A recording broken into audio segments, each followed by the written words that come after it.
teman-teman, selamat sore. Bertemu kembali kita di ibadah Youth for Christ online pada sore hari ini. Saya Kak Victor, mewakili pengurus YFC lainnya, mengucapkan selamat tahun baru 2021. Semoga di tahun baru ini kita bisa memiliki semangat yang baru, antusias yang baru untuk terus mengiring Yesus sampai akhir. Mari teman-teman kita memuji Tuhan, memuji nama Tuhan, meninggikan namanya. Dia Tuhan yang baik, Dia selalu menyertai kita. Dia telah menyertai kita di sepanjang tahun 2020 dan di sepanjang tahun ini 2021 Dia akan selalu menyertai kita. Penyertaannya sempurna. Jalanmu tak terselami oleh setiap hati kami, namun satu hal ku percaya, ada rencana yang indah. Tiada terduga kasih-Mu, heran dan besar bagiku. Arti kehadiran-Mu selalu nyata di dalam hidupku. Penyertaan-Mu sempurna, rancangan-Mu penuh damai, aman dan sejahtera walau di tengah badai. Ingin ku selalu bersama, rasakan keindahan, arti kehadiran-Mu Tuhan. Mari kita pujikan pujian ini dengan lebih sungguh-sungguh teman-teman. Jalan-Mu tak terselami oleh setiap hati kami, namun satu hal ku percaya, ada rencana yang indah. Tiada terduga kasih-Mu, heran dan besar bagiku. Arti kehadiran-Mu selalu nyata di dalam hidupku. Penyertaan-Mu sempurna, rancangan-Mu penuh damai, aman dan sejahtera walau di tengah badai. Ingin ku selalu bersama, rasakan keindahan, arti kehadiran-Mu Tuhan. Penyertaan-Mu sempurna, rancangan-Mu penuh damai, aman dan sejahtera walau di tengah badai. Ingin ku selalu bersama, rasakan keindahan, arti kehadiran-Mu Tuhan. Arti kehadiran-Mu Tuhan, arti kehadiran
sembah Kau Allahku, Bapa dan sahabatku,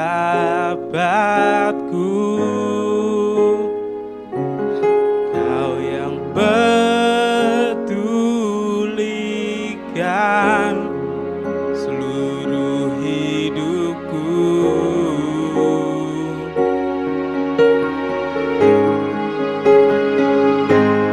Walau lewati lembah, aku tak ditinggalkan. Yesus kekuatan di hidupku. Bah Kau Allahku, Bapa dan sahabatku, Kau yang pedulikan seluruh hidupku.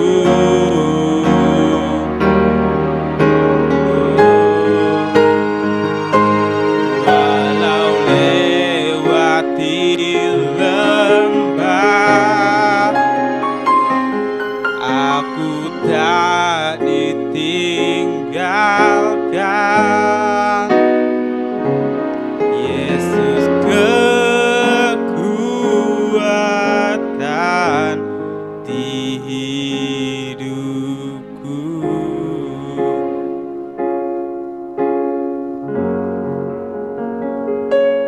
Yesus kekuatan di hidupku. Ya Tuhan, terima kasih Tuhan. Terima kasih untuk seluruh penyertaan-Mu di sepanjang tahun 2020. Walaupun kami berada di dalam badai kehidupan, badai permasalahan, Engkau tetap bersama dengan kami. Engkau tetap menyertai kami. Dan kami yakin dan percaya Tuhan, bahwa di tahun ini, di tahun yang baru ini, Engkau akan tetap selalu menyertai kami. Apapun permasalahan hidup kami, apapun badai di dalam hidup kami, Engkau pasti akan selalu menyertai kami. Karena Engkaulah harapan kami Tuhan. Sebentar lagi kami akan mendengarkan sedikit kebenaran firman Tuhan. Berkati lidah bibir hamba-Mu, supaya apa yang keluar dari mulutnya hanyalah apa yang sesuai dengan kehendak-Mu Tuhan. Di dalam satu nama yang kudus, Tuhan Yesus Kristus, kami memuji dan menyembah nama-Mu. Amin. Shalom anak-anak muda dimanapun kalian berada. Saya senang bisa menyapa setiap kita di tahun 2021. Artinya kalau kita ada di tahun baru, diizinkan Tuhan boleh memasuki tahun yang baru ini, saya percaya Tuhan juga akan memampukan kita untuk berjalan di tahun yang baru ini dengan memberikan sukacita yang baru, dengan memberikan semangat yang baru dan pengharapan yang baru kepada setiap kita. Yang sepakat bilang amin. Nah, hari ini saya mau share firman Tuhan yang mungkin bisa jadi bekal buat kita melangkah di 2021. Yaitu saya kasih tema firman hari ini, A New Hope. Artinya sebuah harapan baru. Dan mari kita lihat ayat firman Tuhan di dalam Amsal pasal 24 ayat yang ke-14. Demikian firman Tuhan. Ketahuilah, demikian hikmat untuk jiwamu, jika engkau mendapatnya, maka ada masa depan dan harapanmu tidak akan hilang. Dan saya akan membacakan ayat ini dari terjemahan New International Version. Ayat ini berkata begini, Know also that wisdom is like honey for you. If you find it, there is a future hope for you, and your hope will not be cut off. Yang artinya kalau kita terjemahkan ke bahasa Indonesia, ayat ini berbunyi demikian. Ketahuilah juga bahwa kebijaksanaan itu seperti madu bagi Anda. Jika Anda menemukannya, ada harapan masa depan untuk Anda. Dan harapan Anda tidak akan terputus. Oke, kalau kita ngomong soal harapan, harapan itu punya definisi yang sangat luas. Dan saya menemukan sebuah definisi yang bagus yang ditulis oleh seseorang di dalam tesisnya ketika saya mencari em, definisi harapan di Google. Ya, ada seorang yang menulis tesis dan diupload di situ. Saya nggak tahu namanya siapa, tapi saya pinjam kata-kata definisi yang dia buat tentang harapan. Bagus sekali pengertiannya. Pengertiannya adalah begini, menurut orang ini, harapan adalah keadaan mental positif pada seseorang dengan kemampuan yang dimilikinya dalam upaya mencapai tujuan pada masa depan. Nah, kalau kita melihat ke Alkitab, harapan itu adalah unsur yang sangat penting yang harus ada di hidup orang percaya.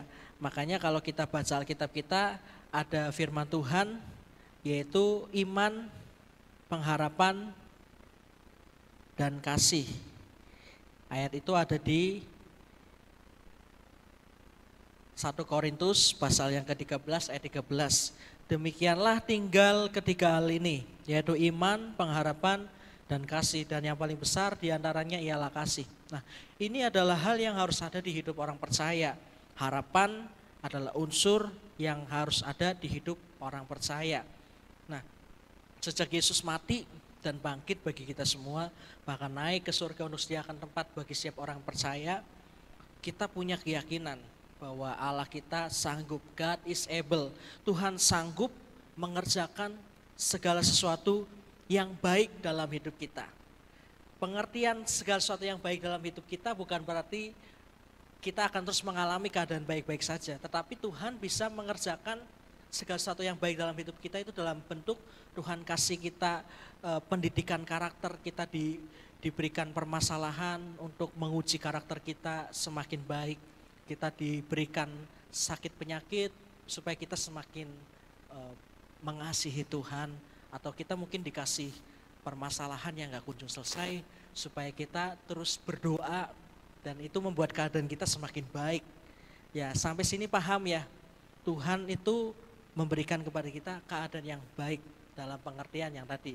Mungkin mengizinkan masalah untuk mendewasakan iman kita, mengizinkan permasalahan yang gak kunjung selesai untuk mendewasakan karakter kita. Nah, harapan kita di dalam Yesus Kristus yang mati, bangkit, dan naik ke surga membuat kita yakin bahwa Tuhan kita sanggup, God is able. Tuhan sanggup melakukan segala sesuatu di hidup kita, termasuk segala sesuatu yang baik. Mengerjakan hal-hal baik di hidup kita lewat apapun yang Dia mau lakukan bagi kita. Nah, harapan itu adalah sesuatu yang pasti yang akan kita terima. Makanya ada sebuah lagu yang berkata demikian. Sebab Dia hidup, ada hari esok. Sebab Dia hidup, ku tak gentar. Karena Yesus kita hidup, Allah kita hidup, maka ada keyakinan bahwa hari esok kita akan melangkah dengan kepastian yang sepakat bilang amin. Nah, memasuki tahun 2021, saya mengajak kepada setiap kita untuk berjalan di dalam pengharapan. Di tengah situasi yang tidak baik, saya mengajak kepada semua anak-anak Tuhan untuk tetap melangkah di dalam pengharapan kepada Yesus Kristus. Karena memiliki pengharapan itu adalah hal yang sangat penting, teman-teman. Kenapa saya katakan punya harapan itu adalah hal yang sangat penting? Karena harapan adalah alasan untuk kita tetap hidup. Harapan adalah alasan untuk kita tetap melangkah. Kalau kita membaca sebuah berita gitu atau menyelidiki sebuah berita kasus tentang bunuh diri. Kenapa orang bisa bunuh diri? Karena orang yang bunuh diri tersebut punya alasan, yaitu merasa sudah tidak ada harapan lagi untuk hidupnya. Nah, hari ini saya mau berkata, harapan adalah alasan untuk kita tetap hidup. Harapan adalah alasan untuk kita tetap melangkahkan kaki kita untuk mengejar masa depan kita. Memiliki harapan itu adalah hal yang sangat penting. Let's see betapa pentingnya punya harapan. Kalau orang gak punya harapan, maka orang tersebut akan memilih untuk bunuh diri. Karena putusnya harapan dalam sebuah hubungan percintaan, orang bisa mengakhiri hidupnya. Gak sedikit orang yang mengakhiri hidupnya karena diputuskan oleh pasangannya. nggak lagi memiliki pengharapan di dalam hubungannya. Nggak sedikit orang yang memilih untuk gantung diri karena sudah nggak ada harapan di dalam pekerjaannya, karena di PHK, karena diputus hubungan kerja sama perusahaan, dan dia bingung karena nggak ada harapan untuk dia punya uang lagi untuk tetap bisa hidup, dia memilih untuk bunuh diri. Let's see betapa sangat pentingnya buat kita untuk punya pengharapan. Maka dari itu saya mengajak kepada setiap kita untuk mengerti pengharapan kita yang sebenarnya adalah di dalam Yesus Kristus yang mati, bangkit, dan naik ke surga. Melihat hal ini kita percaya kalau Allah kita juga sanggup melakukan hal-hal baik di hidup kita. Hal-hal baik tadi yang saya definisikan, tidak selalu perjalanan hidup kita mulus, tetapi Tuhan bisa saja mempergunakan permasalahan yang hadir di hidup kita untuk mendewasakan iman kita, untuk membentuk karakter kita semakin menjadi sempurna dan baik seperti Kristus. Oke? Dan orang yang punya pengharapan akan terus hidup. Nah, bagaimana firman Tuhan yang tadi kita baca di Amsal 24 ayat 14 yang berkata, kalau dari terjemahan New International Version berkata begini, harapan Anda tidak akan terputus.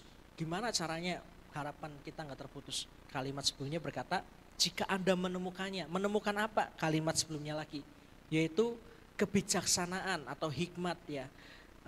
Hikmat untuk jiwa kita kalau di terjemahan baru, di Alkitab terjemahan baru, ketahuilah demikian, hikmat untuk jiwamu. Jika engkau mendapatnya, mendapat hikmat, maka ada masa depan dan harapanmu tidak akan hilang. Nah, bagaimana kita punya pengharapan yang gak hilang, pengharapan yang gak terputus, pengharapan yang terus membuat kita untuk melangkah, karena kita punya Allah yang sanggup melakukan segala sesuatu. Ayat tadi berkata mengajar kepada setiap kita bagaimana kita bisa memiliki hidup yang terus berpengharapan. Kuncinya cuma satu, yaitu temukan hikmat untuk memimpin hidup kita. Ayat 14 dari Amsal 24 ayat 14 berkata, ketahuilah demikian, hikmat untuk jiwamu. Jika engkau mendapatnya, jika engkau mendapat hikmat, maka ada masa depan dan harapanmu tidak akan hilang. Jadi yang penting bagi kita untuk kita mengerti, untuk kita tetap punya harapan yang tidak pernah hilang, tidak pernah terputus adalah dengan memiliki hikmat, mendapat hikmat, memiliki dan menemukan hikmat untuk memimpin hidup kita. Nah, kalau kita ngomong tentang hikmat, hikmat itu apa, Kak? Hikmat itu pengertiannya adalah kemampuan khusus dari Tuhan untuk menyelesaikan suatu permasalahan yang bahkan tidak dapat diselesaikan oleh ilmu pengetahuan. Ya, suatu kemampuan khusus dari Tuhan untuk menyelesaikan permasalahan yang bahkan tidak dapat diselesaikan oleh ilmu pengetahuan.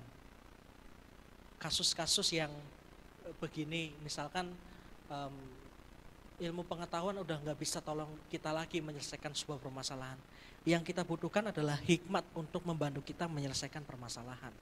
Nah, jadi sekarang persoalannya adalah bagaimana kita bisa jadi orang yang berhikmat. Bagaimana kita bisa memiliki hikmat untuk memimpin hidup kita. Saya akan share dua hal, tidak akan lama. Bagaimana kita bisa jadi orang yang berhikmat? Yang pertama, kita harus belajar untuk hidup takut akan Tuhan. Mari kita lihat Mazmur pasal 111 ayat yang ke-10. Mazmur pasal 111 ayat yang ke-10. Demikian firman Tuhan. Permulaan hikmat adalah takut akan Tuhan. Ya, cukup sampai di situ. Permulaan hikmat adalah takut akan Tuhan, kata ayat firman Tuhan. Jadi bagaimana kita bisa berhikmat? Ya, awali dengan hidup takut akan Tuhan. Takut akan Tuhan itu artinya apa? Takut akan Tuhan, Amsal berkata, takut akan Tuhan artinya membenci kejahatan. Membenci kejahatan. Nah, takut akan Tuhan artinya juga menghormati Tuhan.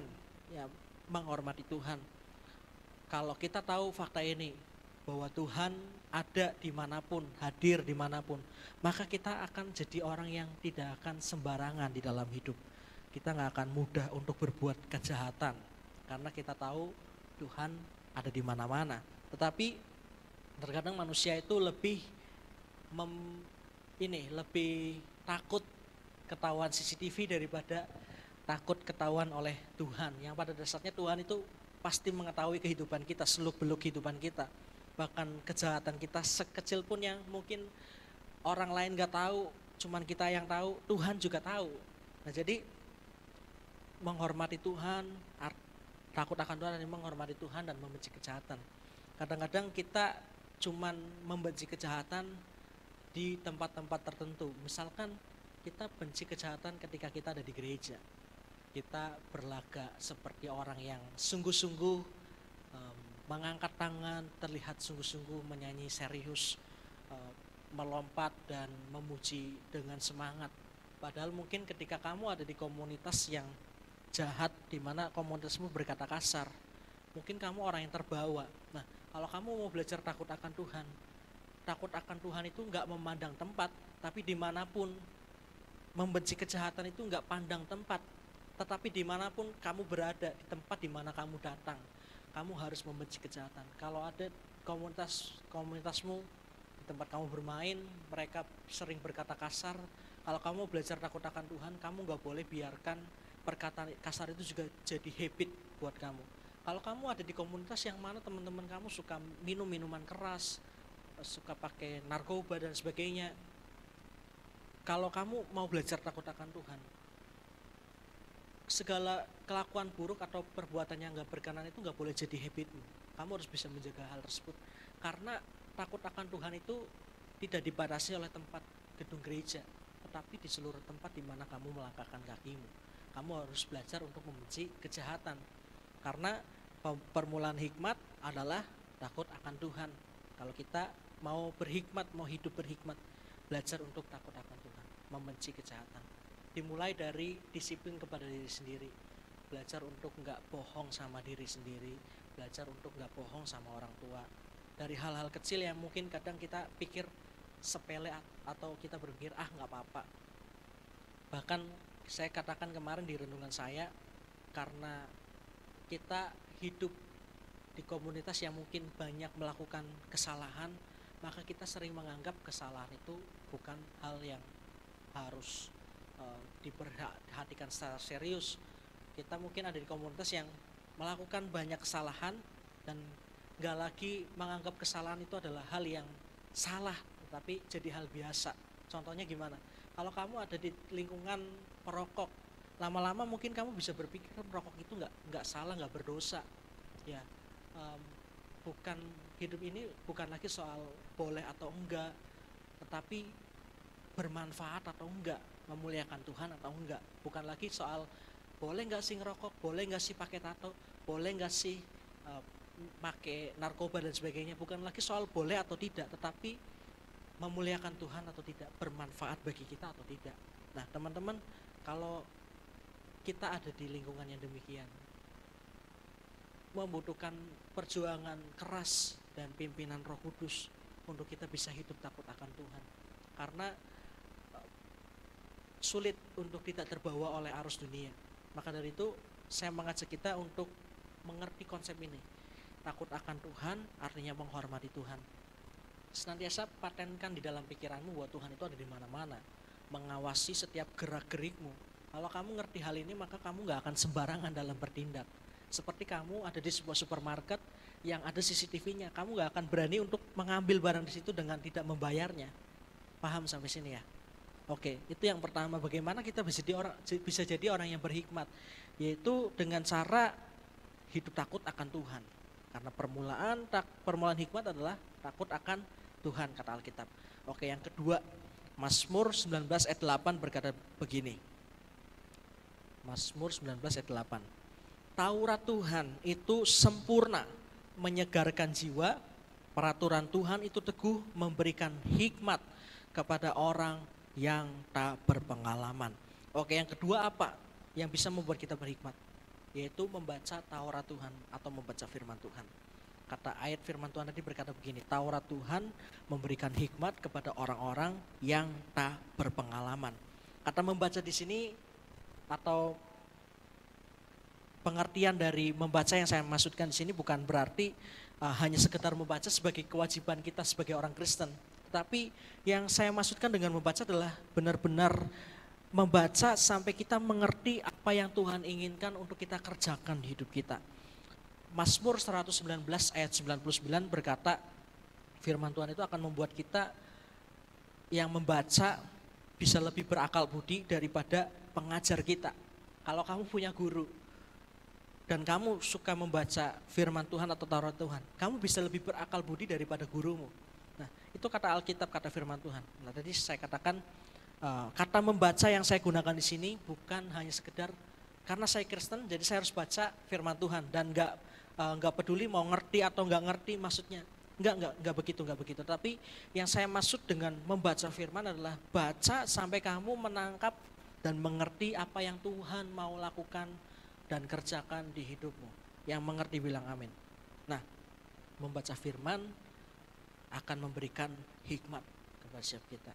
Dan hikmat akan memimpin hidup kita, dan ketika hikmat itu memimpin hidup kita, maka kita akan jadi orang yang harapannya nggak pernah terputus lagi. Teman-teman, waktu kita belajar untuk melakukan dua hal ini, maka kita akan berjalan dipimpin hikmat. Dan orang yang memiliki hikmat, maka memiliki masa depan yang tidak pernah terputus. Maka orang tersebut akan memiliki harapan yang tidak akan pernah hilang. Karena masa depan sungguh ada dan harapan kita nggak akan pernah hilang. Ayat ini bisa tergenapi di hidup kita kalau kita memberi diri untuk dipimpin hikmat. Bagaimana mendapat hikmat? Belajar takut akan Tuhan dan baca firman. Nah, ini pesan yang sangat sederhana, mungkin kita sudah sering dengar tentang firman harus takut akan Tuhan, atau mungkin kita juga sering mendengar harus baca firman, tetapi saya mengingatkan hal ini mungkin sederhana dan sering diulang-ulang. Jangan bosan dengar kebenaran ini, tetapi belajar untuk bersama-sama mulai praktekkan di hidup kita, hidup takut akan Tuhan dan biasakan diri untuk membaca firman, cari pesan yang Tuhan mau kita kerjakan di hidup kita. Amin buat firman Tuhan. Kiranya pengharapan baru itu akan memimpin kita untuk terus berjalan di tengah ketidakpastian hidup kita. Amin. Izinkan saya berdoa buat kita semua. Mari kita berdoa. Bapa dalam surga, terima kasih buat bekal firman ini. Kami tahu Tuhan, pengharapan yang gak pernah hilang itu hanya akan didapat oleh orang-orang yang berhikmat. Dan kami mau jadi orang-orang yang berhikmat itu Tuhan. Kami mau jadi orang-orang yang takut akan Tuhan. Kami mau jadi orang-orang yang setia membaca firman Tuhan, mencari isi hati Tuhan untuk kami lakukan di hidup kami. Aku berdoa Tuhan, pimpin anak-anak-Mu Youth for Christ dalam kehidupan mereka di 2021 ini. Kiranya semakin banyak talenta yang Tuhan taruh di hidup mereka Tuhan. Kembangkan Tuhan kapasitas mereka lebih lagi. Aku berdoa Tuhan, pimpin mereka dengan hikmat Tuhan. Jadikan mereka orang-orang yang berhikmat, yang bisa memiliki masa depan dan harapan yang tidak akan pernah terputus. Terima kasih Bapa. Dan kami bersyafaat hari ini buat bangsa negara kami. Berkati Tuhan Indonesia dari segala permasalahan yang terjadi. Tuhan berkati terus pemimpin-pemimpin kami, baik tingkat tertinggi sampai tingkat terendah. Bapak Presiden kami sampai tingkat RT RW, Tuhan berkati semua Tuhan.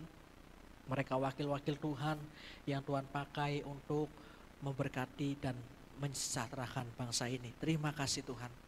Kami berdoa buat kota yang kami kasihi, berkati kota ini. Kami berseru kepada Tuhan, kami percaya suatu saat kami melihat pertobatan besar terjadi di kota ini Tuhan. Berkati gereja-gereja Tuhan yang ada untuk boleh bergandeng tangan, bersatu hati untuk kemuliaan nama Tuhan.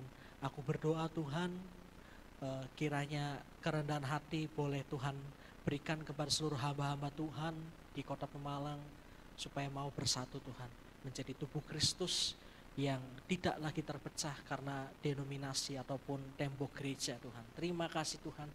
Secara khusus aku berdoa buat gereja yang luar biasa ini, gereja tempat di mana kami bertumbuh, GBI Samaria Pemalang. Terima kasih Tuhan buat gereja ini, berkati Tuhan. Bapak Ibu Gembala kami, beri kekuatan kesehatan untuk dapat melayani lebih lagi. Aku berdoa supaya jemaat-jemaat yang dipimpinnya juga boleh disertai Tuhan dan diberkati Tuhan. Dari seluruh generasi, dari generasi lansia sampai generasi anak-anak diberkati Tuhan dan menjadi berkat. Terima kasih Tuhan. Kami pada akhirnya bersyukur dan mengakhiri ibadah kami hari ini. Terima kasih buat penyertaan pimpinan Tuhan. Kami sudah memuji menyembah. Kami sudah mendengarkan bekal firman Tuhan untuk kami melangkah di 2021. Biar kami melangkah di dalam harapan kami. Oleh sebab itu Tuhan, kami mau jadi orang yang berhikmat, yang harapannya nggak pernah terputus, harapannya nggak pernah hilang. Berkati anak-anak Youth for Christ Tuhan. Mari angkat tangan kita untuk terima berkat Tuhan. Tuhan memberkati kehidupanmu, Tuhan memberkati keluargamu, Tuhan memberkati orang tuamu, Tuhan memberkati sekolahmu, Tuhan memberkati pekerjaanmu, Tuhan memberkati cita-cita masa depan dan harapanmu. Apapun yang kau kerjakan di dalam Tuhan akan diperbuatnya berhasil. Engkau adalah garam dan terang bagi dunia. Mari melangkah bersama Tuhan di tahun yang baru ini dengan penuh kemenangan dan harapan yang baru. Di dalam nama Tuhan Yesus aku berdoa, haleluya, amin. Sampai jumpa di ibadah kita yang selanjutnya. Terus berdoa supaya kita bisa kembali ibadah secara onsite. Dan kita akan rayakan YFC Christmas Celebration yang kemarin sempat tertunda. Berdoa supaya Sabtu depan kita boleh ibadah secara onsite. Dan tunggu pengumuman berikutnya di sosial media yang kita miliki. See you and God bless you. Tuhan Yesus berkati kita semua.